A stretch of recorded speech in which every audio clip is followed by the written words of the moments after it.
Hi, and welcome back to my channel. Today we're going to be doing another book review, and this one I am super duper excited about, mainly because it was sort of an unexpected 5-star read for me, and anything that gets to 5 stars, I always like to watch people's videos when they rate something so high, because that means that they just absolutely loved it, and they can't stop gushing about it. So without further ado, reviewing Just Last Night by Mhairi McFarlane. I really hope I'm getting her name right. I did search up some videos on the internet. I believe it's a Gaelic name if I'm correct, so hopefully I'm saying it right. Just Last Night is a contemporary fiction book that really centers around this core friend group of 4 individuals residing in the UK, and then unfortunately a tragedy strikes and it changes their dynamic forever. From that synopsis, I definitely assumed that one of the people in the friend group is going to pass away. Obviously, I'm not going to give any spoilers within this review. If you are interested in learning more spoilery things, I would definitely encourage you to actually just go ahead and read the book yourself. But essentially, within this tight-knit friend group, they've known each other since they were kids, so there's really that history and that foundation that they've built from a young age into now and well into their 30s. In the story, we are following our protagonist named Eve, and she's actually in love with one of the characters within the friend group, and that's not a spoiler because that's pretty much known from the beginning. No one within the friend group is actually aware that Eve is in love with Ed. He's currently in a long-term relationship with somebody else. That develops into its own thing as well, and everyone sort of has their own thing going on, but Eve is really holding this heavy secret on her heart. Then once the tragedy hits, a lot of secrets come out, as things usually do within tight-knit friend groups, so it's really interesting to see how the characters evolve through the secrets that come out.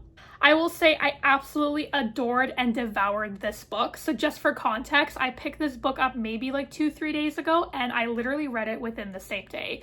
I woke up at 9 a.m. and I just started reading, and I thought to myself, okay, this is a good little segue to get into some more contemporary romances, because this is honestly not a genre that I pick up often. And what did I find myself doing? I literally had plans that day. I was busy bee, but I ended up finishing that book the same night at 10 p.m. I was just absolutely hooked from the get-go. Mhairi's writing is really well done. She uses a lot of metaphors, and I find that really captivating and engaging for myself as a reader.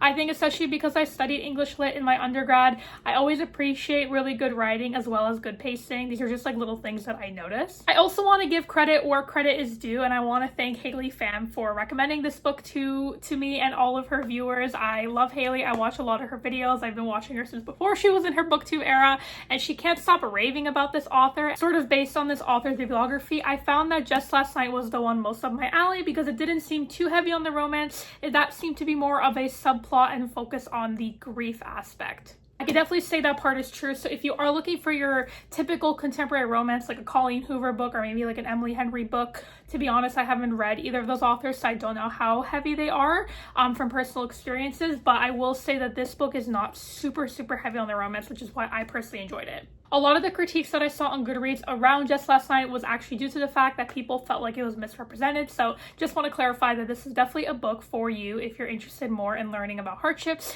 learning about how people deal with grief, and also seeing how friendship dynamics really change as you evolve in age, and sort of how your life experiences really inform the way you view someone and how things can really change once someone passes away.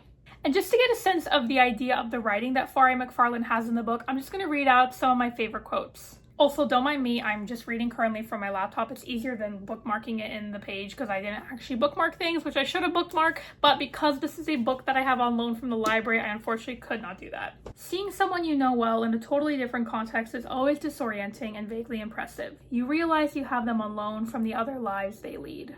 Before I read this one, I will say it might be like a very mild spoiler. Without the context, you won't really understand what's going on, so I'm not going to give the context, but if you don't want to be spoiled at all, skip this quote. Sure, why you can see why I think I'm worth more than someone who spent 16 years making up his mind about whether I was worth the hassle. Snap. Snap, crackle, pop. When I read that, my jaw literally dropped to the floor. I was like, go off, queen. Absolutely, as you should. Humble all men. And then the last one that I'm going to read, I feel like this one is really personal to me and I have a lot of thoughts on it. I think the truth is, opportunities in life are like doors flashing open and slamming closed for good. You won't necessarily notice when they're open or any warning that they're going to close. If you don't bolt through them when you can, then that is that.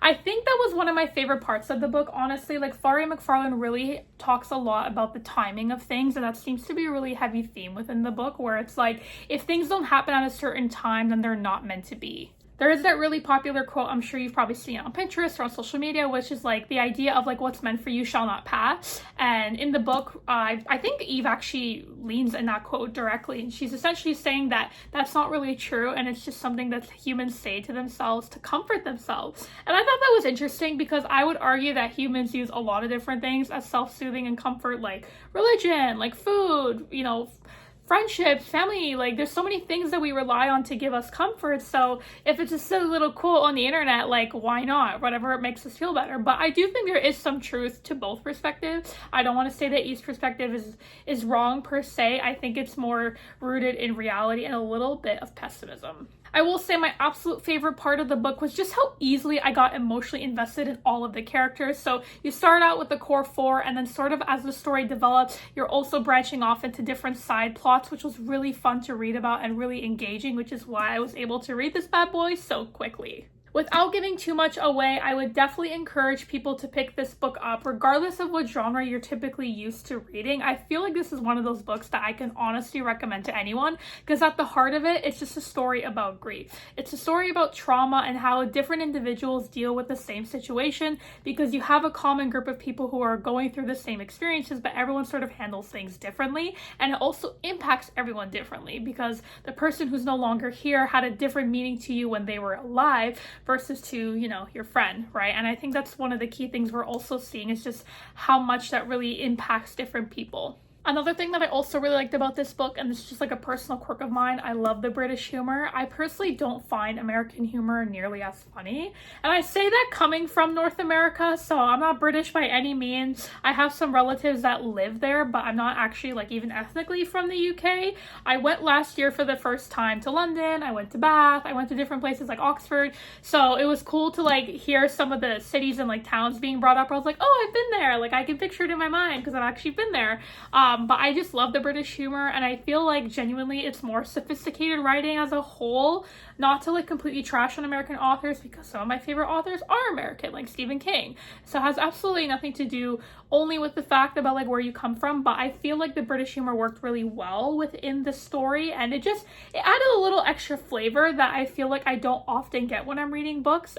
Overall, 5 out of 5 stars, 10 out of 10, cannot recommend enough. I am definitely super, super eager to go and pick up another book of hers. I actually currently do have one on loan. Not me forgetting which one I have on loan, but this is why we have laptops and this is why we have the internet. So yes, I currently have Between Us on hold. I'll put a picture of it here. So I'm super excited to get into that one once it's available for me at the library. I'm currently reading a different book by a different author, which I'll keep hush-hush for now because I also have a feeling it might be another 5-star read, and I will definitely want to post a review about that once it's up and ready to go. Yes, like I said, overall, 5 out of 5, 10 out of 10 stars. Cannot recommend this book enough. Go to your nearest library, go to your nearest bookstore, pick up Just Last Night by McFarlane. Let me know what you think about it. If you've read any of her other books and you want to give me a recommendation, please leave a comment down below. Again, big thanks and shout out to Haley Pham. She does not need a shout out from my channel, but just want to say huge thanks to her for recommending this book and honestly shoving it down all of our throats. If you're a viewer of her, you'll know what I mean, because she never stops talking about this author. And I'm so glad she doesn't, because I feel like I might be joining that bandwagon. Alright guys, take care and have a good day. Bye!